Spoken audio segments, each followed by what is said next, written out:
Welcome to Success Factors. I'm your host, Brenda Siri, and today I'm joined by Teevee Aguirre. He is the founder and marketing consultant extraordinaire of Rockstar.Marketing. Hi, Teevee. Hey, Brenda. Thank you for having me. I am so glad you're here with me today. Thank you. Cool. I met you several years ago when we were networking, and when I met you, you had just started your own company. You had sort of come out of a long-term career Yes. and were looking for a change and started this little marketing company that's really blown up. Yes. But I think it's important to hear that backstory and what got you here today. So how did this happen? What got you started in this career in marketing? The motivation for it started as a result of wanting to do something online. I read The 4-Hour Workweek, which is a really popular book and still probably doing really well on the bestseller list. Me and my buddy started looking into it. And the idea was making money online. Around the same time, I was getting divorced. And as that continued to develop, I realized that the divorce became final. First and third weekend, and things. I started to get really sad because I couldn't see my daughters consistently. So that little business that we started with me and my buddy, they needed to change. I needed to take it to another level, and it dawned on me that maybe I should quit and start something and go full force into this marketing thing, because that's what I ended up doing as a part of that business. And I did. I quit to just be more involved in my daughters' lives, and it worked. I was willing to risk it all. I wasn't necessarily good at it yet, but I was willing to risk and try and figure out what I could do to get better. And if I could just be home with my daughters more, be involved in school activities, that kind of. I was even PTA president one year. Oh, wow. Yeah, I don't know if you knew that. I didn't. That's how invested I was in the school and how involved. But I could only do that because I was running this little agency. Oh, wow. Okay, first of all, did not know the PTA thing, but that's very cool. It was crazy. PTA is pretty intense. Yeah. It has its own little politics. You have to navigate it and try to get people to buy in. I was trying to get more dads involved. That was my thing. Like, where's the dads? There's none but women. I was the only guy. Right. But that I got to do that and learn what's involved in that and why it's even important. Yeah. But only could do it because I had my little agency. Aw, I love that. Probably a little marketing involved in being the head of the PTA, right? Yes. Marketing, I believe, is involved in everything. Yeah, absolutely. Selling ideas, persuading individuals to, go from this behavior to that behavior. Definitely. I'm like, oh, I get it. I know what's happening here. And I was still young. I'm like, I see what I have to do. Yeah. So I had to try to convince them that it was manly to be involved. I love that. So thinking back to the beginning of your company, its humble beginnings and what it's evolved to today, how's it happened? It's happened because my very first client that really gave me the opportunity was an attorney. And I got connected to that person through a friend that I was in high school with. He needed someone. He was a friend of his. He said, hey, don't you do websites? I said, I do. So he referred him to me. It's funny because from that referral, basically my entire business grew because it became the foundation for every other client that I worked with, which primarily is in the legal space. From that little website, I ended up doing her marketing, I ended up doing video and SEO, and really got to learn how to do it front to back. And just learned by doing. She allowed me the opportunity to, and I actually charged her very little because I couldn't, she was taking a risk on me. So it was just the opportunity to actually get my hands dirty doing the work. And then proving and generating results for her. She was able to speak for me, give me referrals, and I could then leverage that as well as a testimonial. And that's kind of how I grew. I mean, I did a bunch of other things, small gigs like I did for you. Yeah. Tested different ideas because I was always on the edge of different things. Facebook was new for me. So social media became a primary thing because it was still new. Advertising was still not available, but it was coming. But just the idea of doing social media, promoting yourself at the time was something that I was pushing heavily to get my businesses to be seen by their market. And I will say this about you, you taught me a trick a long time ago about Facebook and about building out a page that would attract the right kind of clients that I wanted at that time. And so what I think is really unique about the way you do your marketing is you are a very outside of the box thinker, right? I mean, even some of the stuff that I see that you're putting on social media today, it's super, attractive to look at it. It catches your eye. And so it's a very unique talent that you have. And I'm sure that's something that you bring to your clients as well. I do. Marketing 101 says you got to get attention. And if everyone's doing the exact same thing, you're going to get lost in the mix with everyone else in the feed or wherever their people are consuming media. So my approach is to try to really get them to stand out and in the feed, in the profile, wherever online. Otherwise, it's almost useless. So that is my approach, trying to figure out what that is for them, their personality, the way they look, their name, the brand. I develop a brand around it. And it's something that I put a lot of thought into it because at my core, I'm an artist. I've been an artist since I was a child. I love creating. I love drawing, designing. So when I look at a client and see what they're doing, I try to figure out how we can essentially design their image and make sure to feature them in such a way that people will be like, hold on, what's this person saying? Yeah. And then sell them eventually, create that level of trust that people will then buy something from them or hire them to hire their services. Right. So you have a philosophy about marketing for good. Tell me about this philosophy. So the philosophy stems from this idea.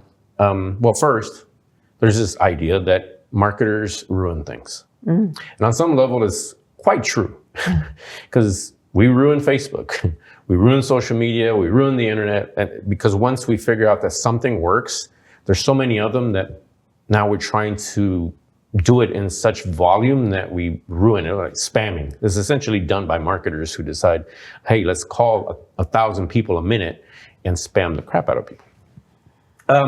So my philosophy around that is I want to change the image of marketers because essentially we're all marketers.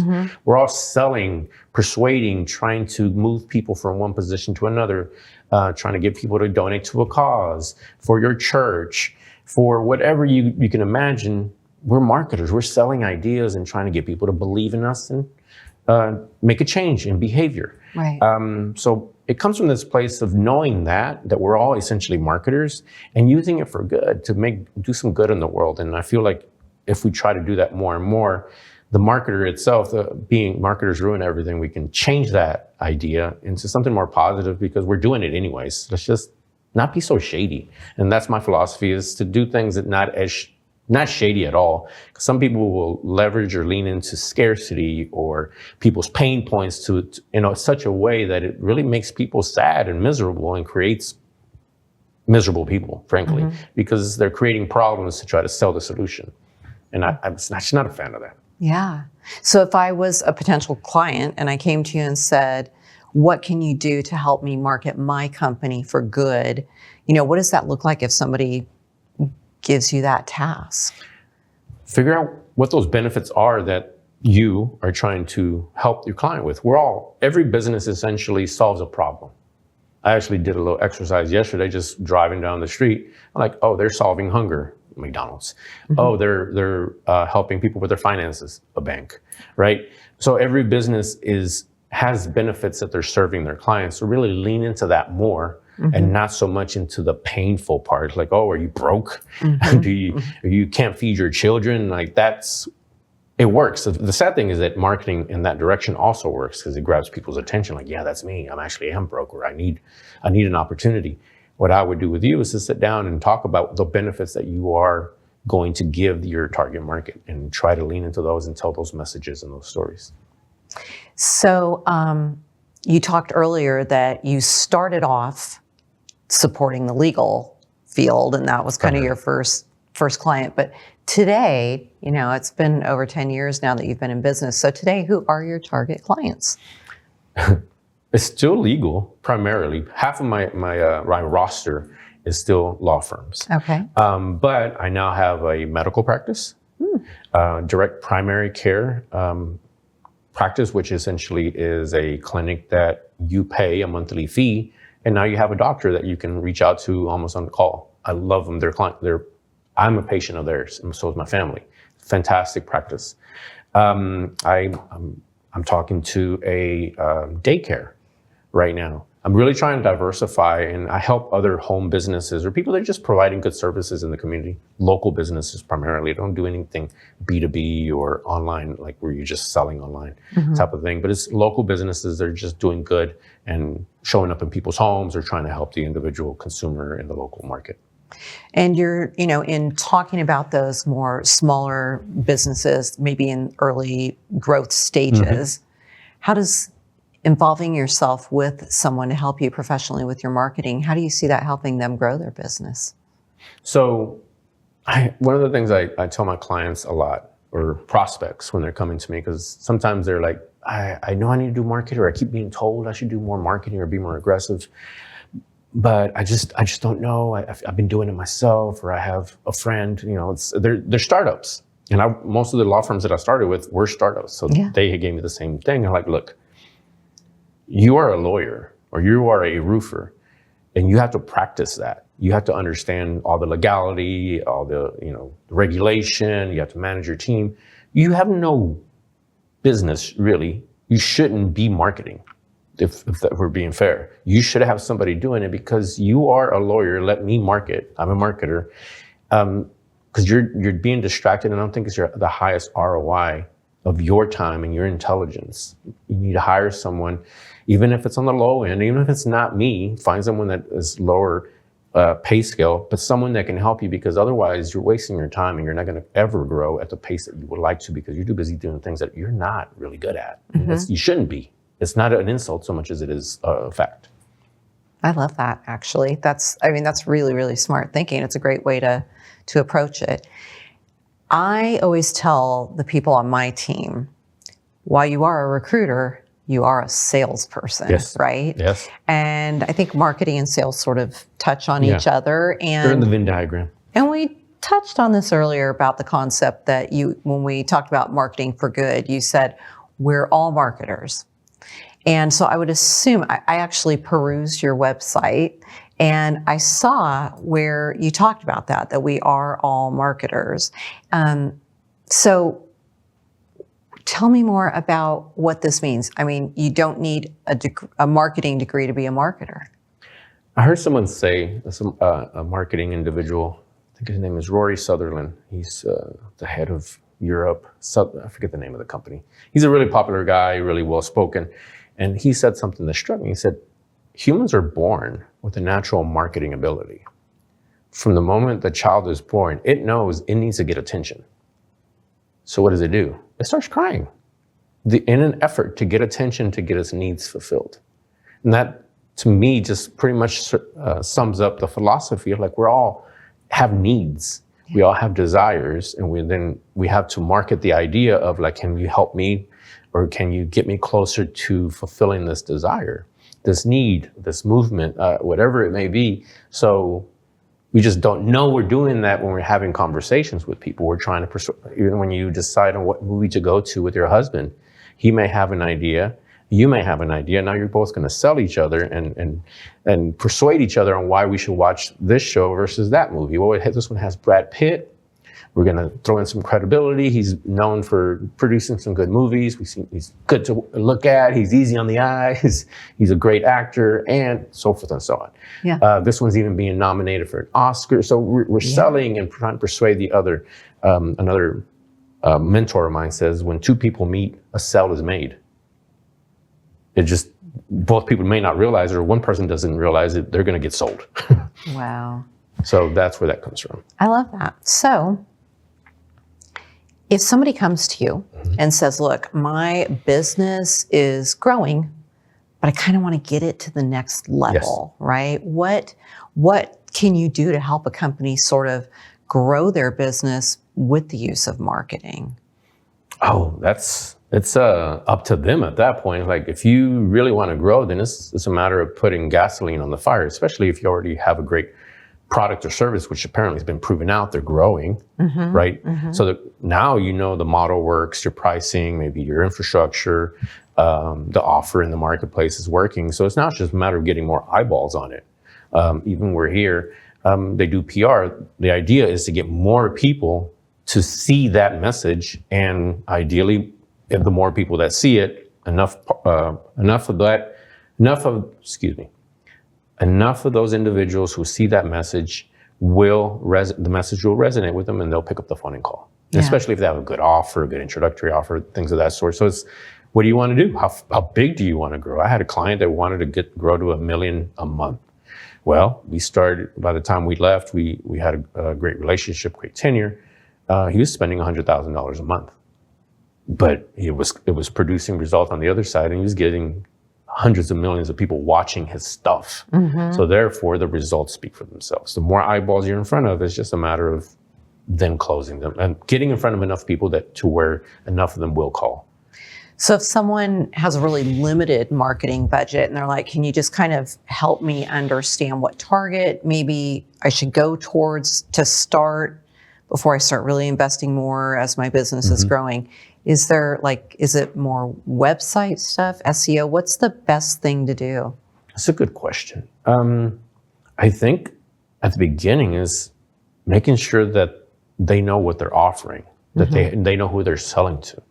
They know their pain points. So understanding their avatar, understanding their individual target market, females between 20 and 30 who are college educated, who are looking to be married, those kinds of things. So they understand what their marketing, who their marketing should speak to. Because if it speaks to everyone, it doesn't speak to anyone. So I think the very first step is understanding who it is. They may or may not know that. That would be the first step. After that, it would probably be some social media stuff just to start testing messages and testing ideas as they continue to develop their audience and their target audience and their message to the marketplace. So, I mean, marketing is an investment, obviously, for a company.